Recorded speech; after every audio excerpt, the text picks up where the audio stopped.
Good afternoon. Thank you everyone so far who is logged in for our event today, DegreeWorks Faculty Basics Part 1. We're actually really excited to be holding this training for our faculty so you can get to know a little bit more about the ins and outs of our amazing system DegreeWorks. We will get started at exactly 2:00 p.m. But I did want to let everyone know who is attending so far that if you have any questions throughout Michelle's presentation, there is a chat box in the top right-hand corner of your screen. Please feel free to ask questions there. I will be monitoring that inbox and I'll be able to stop Michelle during her presentation should we have a question come up. Again, we are going to go ahead and start this event at exactly 2 p.m. Thank you so much.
Good afternoon, everyone who is attending our presentation today, DegreeWorks Faculty Basics Part 1. Michelle is very excited to be able to take faculty and our staff in a bit deeper dive of what DegreeWorks actually can do for you as well as our students. It is an incredibly efficient tool. So before we get started, I'd like to remind all of our attendees today that in the top right-hand corner of your screen, you are going to see a chat box. I will be monitoring that chat box throughout this presentation. So if you have any questions, I will be able to stop Michelle during the presentation and ask those live. So we'll be able to answer them. Michelle is ready to answer any questions that you do have. I'm Megan, by the way. I am the retention coordinator here at the State College of Florida, and I am helping Michelle, kind of her MC today for this piece. So we're really excited to get started. So Michelle, without further ado, please feel free to get going. Thank you, Megan. As mentioned, I am Michelle Morgan. I am in the Office of the Registrar. I'm also an overload instructor here at SCF, and I teach American government, so I'm able to sit in a lot of your shoes kind of every day in the classroom environment, and so that makes DegreeWorks a little bit easier to build for all of you and kind of customize for your needs. Today we are going over DegreeWorks Faculty Basics 1. This is part 1 of a 3-part saga. We are having part 2 and 3. The part 2 will be next Tuesday at 2 p.m. and then the following week we'll also have a 2 p.m. for part 3. All of that is located at scf.edu/go-virtual. So let's go ahead and dive into DegreeWorks Basics. So let's look at what DegreeWorks is, how to access DegreeWorks as both a student and a faculty member, where we have training videos, how to search for students, how to read a degree audit, how to do a what-if audit, and lastly, how to use our GPA calculator. To access DegreeWorks, you'll want to log into MySCF. If you have any issues logging into MySCF, contact the SCF Help Desk. For faculty, the quickest way is to hover over faculty and then go directly to DegreeWorks. You can also click faculty and scroll down. On the right-hand side, there's another link to DegreeWorks, and there's also a link to our old CAP degree audit system. You should only be using our old CAP audit system for any evaluation for a student that's older than 2014. It's not accurate as of 2014 and forward. So you need to make sure that if you have any student who is in 2014 or earlier or current, you need to run them through the DegreeWorks system to make sure that the audit is accurate. Students will access DegreeWorks also through MySCF. They will hover over student and then go to the student profile. In the student profile, they have access to all of their tools. So they can get to, application for graduation. They can see their registration. They can view their degree audit. So this is where students go for all of their resources. Also, I would like to point out that we do have a web page. Our web page is scf.edu/DegreeWorks. We have that in the chat box. And on this web page, we have on-demand tutorials for faculty, staff, and students regarding DegreeWorks through YouTube. So we do have our Go Virtual schedule there, as well as all of our video tutorials designed for students and our tutorials designed for staff and advisors and faculty. And then I would like to point out that we do have a live DegreeWorks webinar the first Tuesday of every month. This is specifically designed for students, but anybody at SCF or prospective students at SCF are welcome to attend this so they can understand our DegreeWorks tool a little bit better. So let's go ahead and log into DegreeWorks.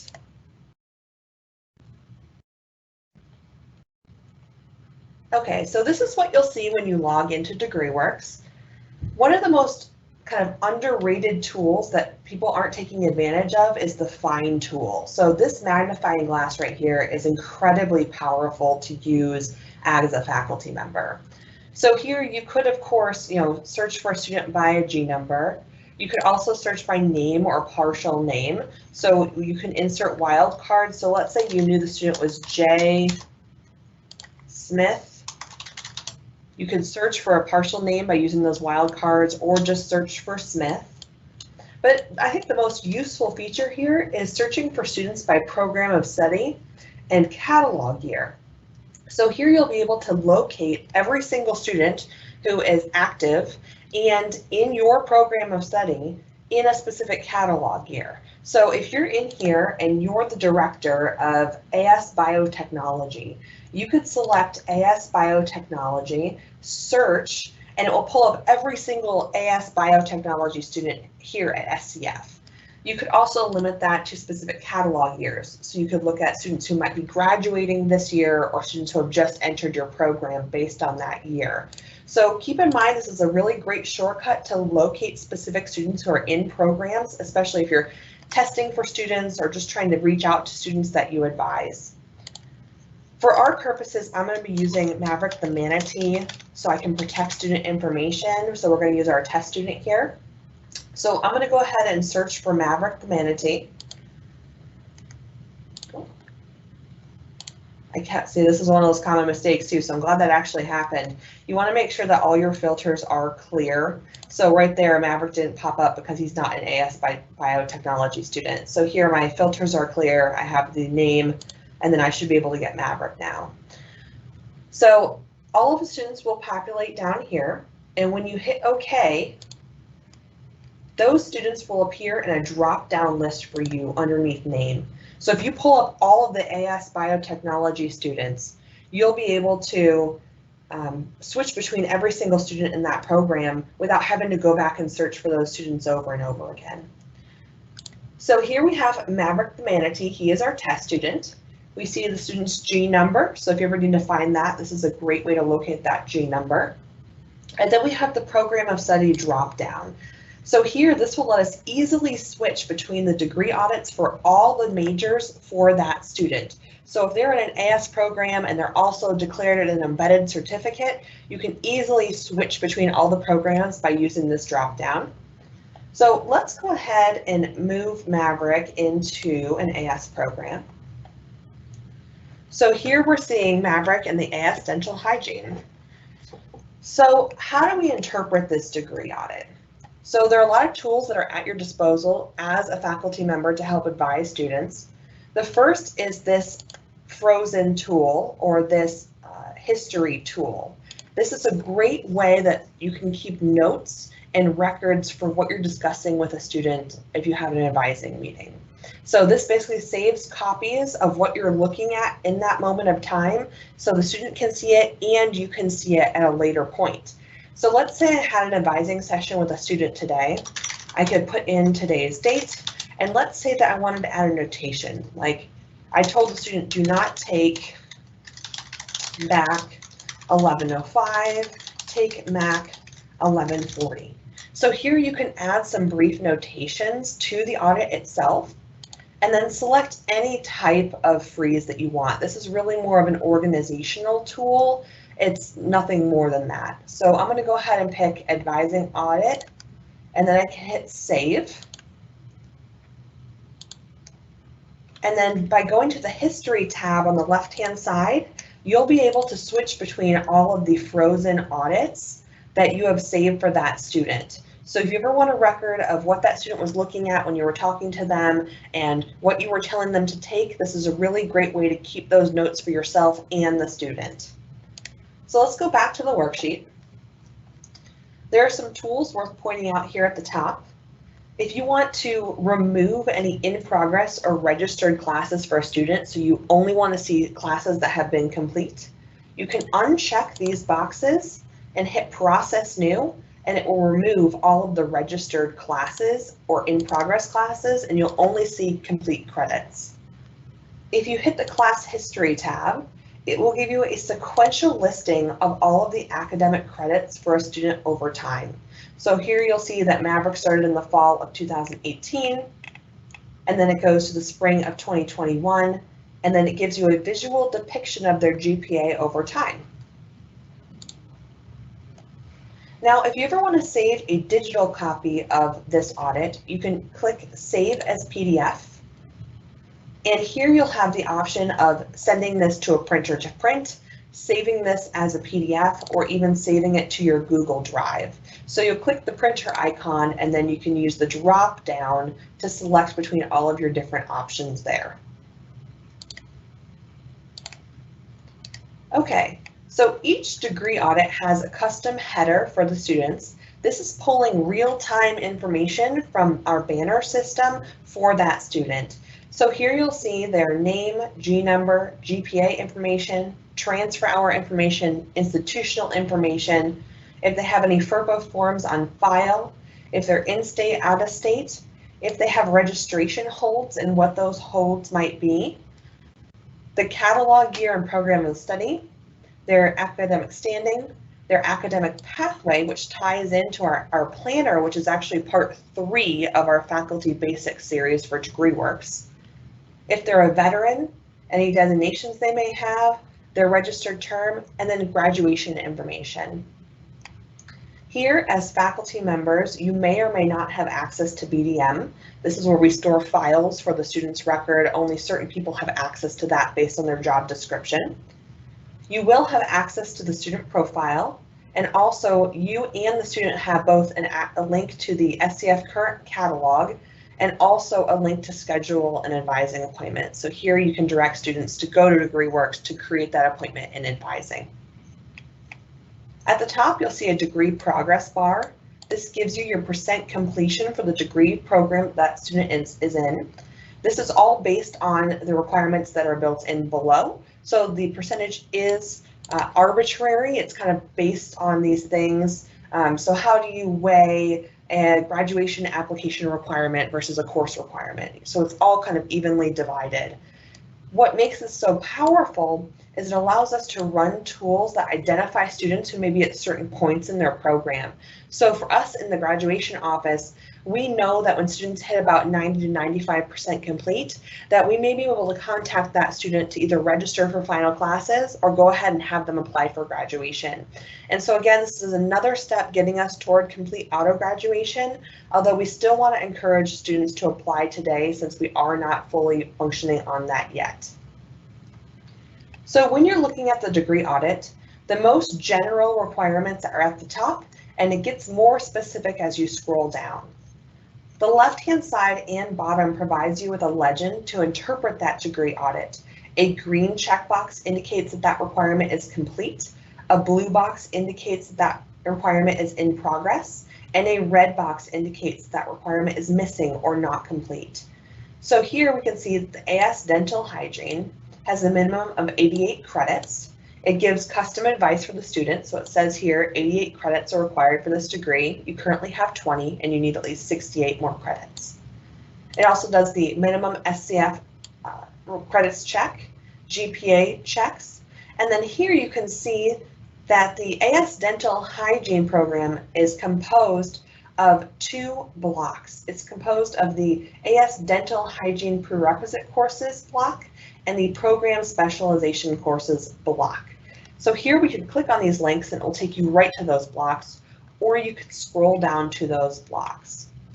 So here the first block is the AS Dental Hygiene Prerequisite and General Education block. We can see that the block requires 36 credit hours.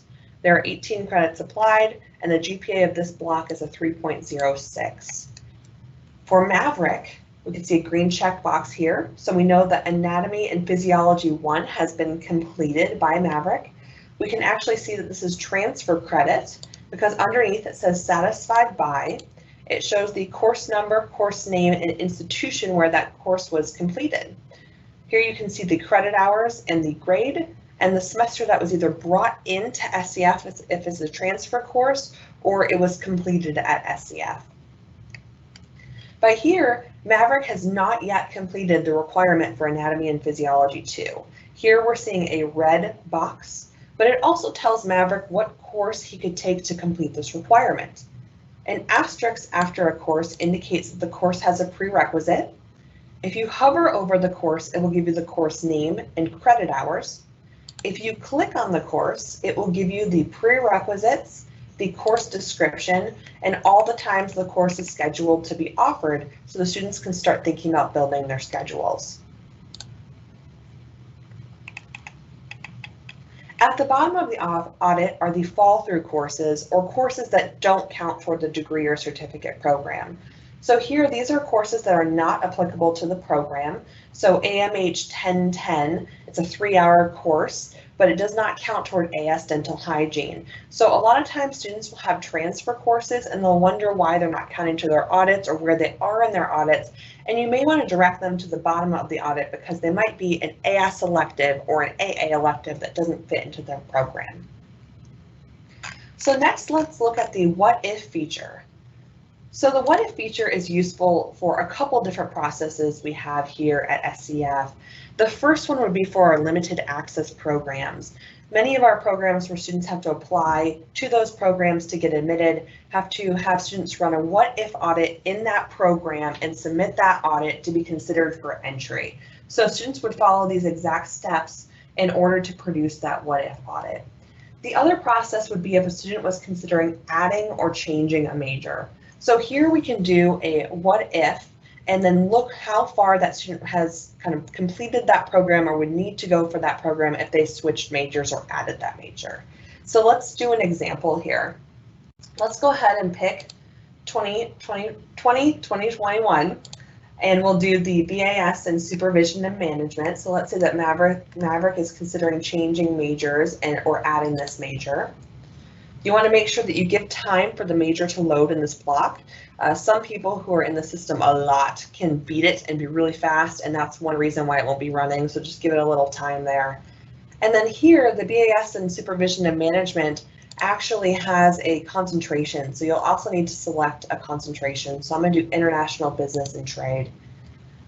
Underneath here, this is not required to run a what if, but it is a good bonus feature. You can add courses that you're thinking about planning or taking into the what if audit. So if you were thinking about changing your major to this program and maybe you're going to roll in Mac 1105, you could throw that in here and it will automatically populate into the degree audit. So let's go ahead and hit process what if. So here we can see a what if audit was created. At the top, you also have the feature to freeze a what if audit, the same as you do a regular audit. So here you can make advising notations or just freeze the audit in that time frame, and it will appear on the left-hand side under what if history in the same manner as the history tab that we went over. So here you see what if audit, the program the audit was run for. If Maverick were to add the BAS in Supervision and Management, he would be 43% complete with that program. And it's laid out just the same as the original audit. So you have the general requirements at the top, the more specific blocks built in below. And then again, you can read those individual requirements by clicking on those classes. So here we can see that the planned course that we dropped in. So if Maverick was planning on switching to this major and enrolling in Mac 1105, that would populate for him as a general education elective for this program. And here it would appear in blue. It would say planned term and how many hours. So that's how to interpret the degree audit and run the what if audit and how to use the search tool. The very last thing that we're going to go over in our basics course is the GPA Calculator. There's a tab up top labeled GPA Calc. Students have access to this as well as faculty and staff. There are two main calculators that are the most useful here. The first is the graduation calculator. This one really helps you kind of reach specific GPA milestones or goals. So if we're looking at this, it will drop in the current GPA for you. You enter in the credits remaining for your program and the total credits required for that program. So let's say Maverick was in the AA program and he had 30 credits remaining in that program. We know that that's a 60-hour program, and Maverick would like to increase his GPA to 3.5 because he wants to get honors before he graduates. So if we hit calculate, that will give us some advice on what Maverick needs to do to reach that milestone. So here Maverick would need to average a 3.74 over the final 30 credits to graduate with a desired GPA of 3.5. It can also put things into perspective and definitely help with minimum GPA requirements if someone's trying to hit a 2.0 or kind of get those things they need to graduate. The last item to go over is the term calculator. I call the term calculator lovingly the panic calculator. This is the student who comes to you at the end of a term saying, I'm going to fail my class. How is this going to impact my GPA? Or I think I'm going to get a lower grade than I thought. What's going to happen to my GPA? Or, on a bright side, how much has this raised my GPA this semester? Am I hitting those markers? Am I doing what I need to do? So here it will automatically drop in the class name and credits for any courses that the student may be registered in. You can go ahead and manually enter them though. You really only need the credit hours, you don't need the name, but I'm going to go ahead and put in the course that I teach. And let's say that's a 3 credit hour course and the student's going to earn an A. And then we're going to put an ENC 1101 and they're going to earn a B. And then we'll put in, I'm just picking random, AMH 1010, 3 hours, and I think they're going to get a C. And then when we hit calculate, it will tell you at the end of the term what will happen to the overall GPA. So if they were to earn an A, B, and a C in these credit hours, then their GPA would go to a 3.20. So those are all the basics for faculty usage in DegreeWorks. Again, this is just our part 1 of this 3-part saga. Next week at 2 p.m. we are doing one that is focusing specifically on exceptions and petitions and substitutions. So this will be for department chair or chair manager level or higher, people who have the authority to go in and request a substitution or an approve a substitution. And we can go over how to do that directly in DegreeWorks so you don't have to fill out a paper form anymore. So I'm going to turn it back over to Megan to see if we have had any questions come through. Thank you everyone who has attended the event so far. Michelle, this was wonderful. Thank you so much for this overview. So far, the questions that we did have, I was able to answer. Those who are attending, if you look in the top right-hand corner of your screen, there is a Q&A chat box that's live. Please feel free to ask any questions you have for Michelle in this chat box, and I will go ahead and read them to her. So I'll give you guys a few minutes if you have anything that you would like to ask.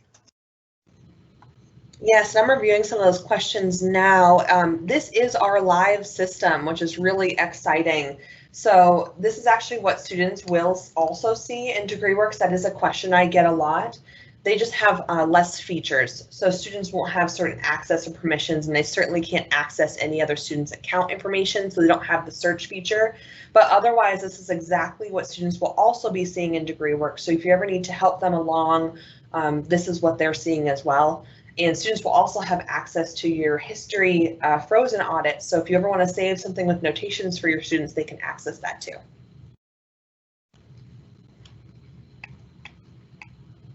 All right, Michelle. Stephanie actually just wrote in a question. She said, why are courses for fall 2021 listed as possibilities for registration? So this information is being pulled live from Banner. So that must be built in Banner or rolled over in Banner, and that's why that's being pulled as information. If we were to pull or not have that information for students, that would be something we would need to talk to our registrar about. Maybe we need to not publish. I'm not sure what the permissions would be on that, but that is where the information is coming from. Michelle, Bill Culver wants to know, what does BDM mean? That is a good question. I have no idea what the acronym stands for, but it is the system that we use to store all of our files and documents for our students here in the Office of the Registrar. So any prior transcripts, substitution requests, anything that's like basically a paper document for that student that the Office of the Registrar has access to, that is stored in BDM, and we have access to that, but that is a very limited access item, and only certain people can have access to that resource. Michelle, Kim Giesling said, who is able to use the freeze option in DegreeWorks? Is it students, faculty, and advisors? It would be anybody who has an advisor role. So it would be not staff, but anybody who is in a faculty position who is advising, any department chairs or higher, and of course anybody above that level as well. So basically anybody who's in a role where they are advising students should have that permission. If they do not, and they should have it, please email us at degreeworks@sdf.edu, and we can review your permissions to make sure you have what you need. All right, folks, I'm going to give everybody a little bit more time to ask questions. These are all great questions so far. Michelle, this has been a really great overview. I think I'm going to have you check my access and make sure I can freeze plans. You got it. I think that I can. I make them all the time, but I haven't tried to freeze one yet, so I'll have to check it out. So, all right, guys, we'll give you a few more minutes to ask questions if need be.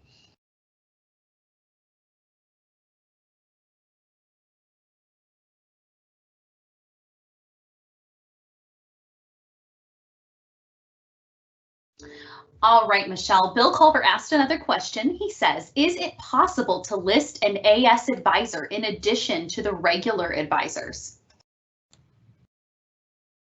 Yes, it is possible.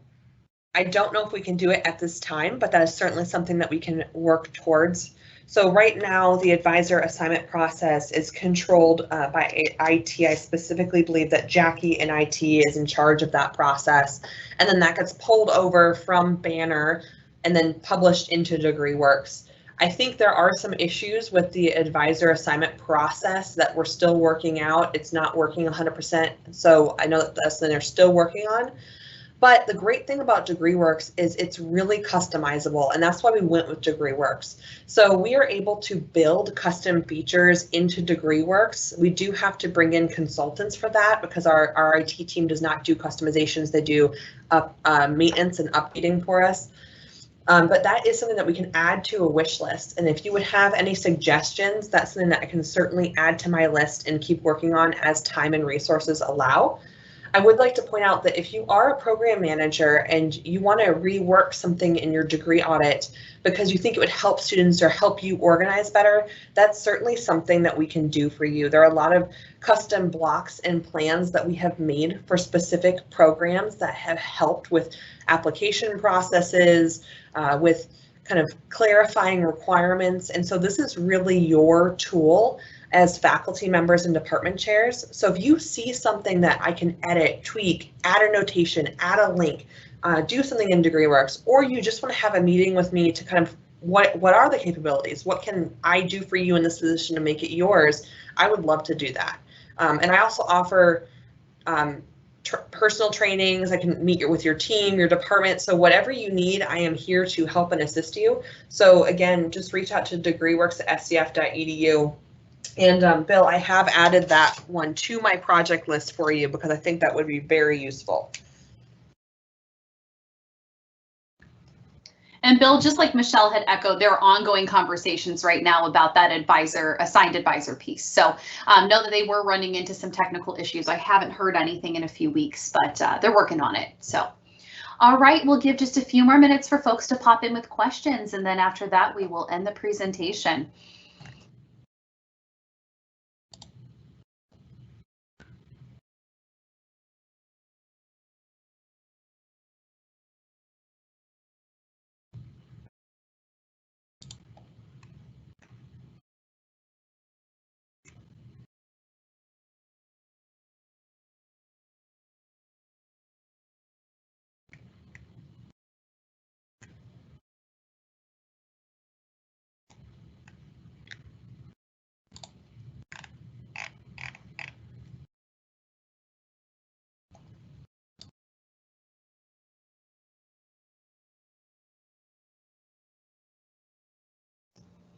All right, awesome questions that were asked, everyone. Just know that even after we end this presentation, oh, I spoke too soon. Let's take a look. Oh, of course, Bill, we're happy to answer questions always. Michelle's a rock star. So remember, there are more parts to this presentation coming up. I will, of course, send out reminder emails before they happen. If you have any other questions, you can always email Michelle. Her information is published in that live Q&A chat, and that will stay live even after we end the presentation. Thank you all again for attending. We're so excited to be able to pass on awesome information to you to make your lives more efficient as well as our students. So Michelle, is there anything else you'd like to add before we end the presentation for the day? Thank you everyone for attending. I really enjoyed all the questions that have come through. And again, if you ever want to set up a meeting with me to talk about what DegreeWorks can do for you and your department, I'm happy to set those up. Just go ahead and email me and we can get rolling. Thank you, everyone. Enjoy the rest of your Tuesday. Bye-bye.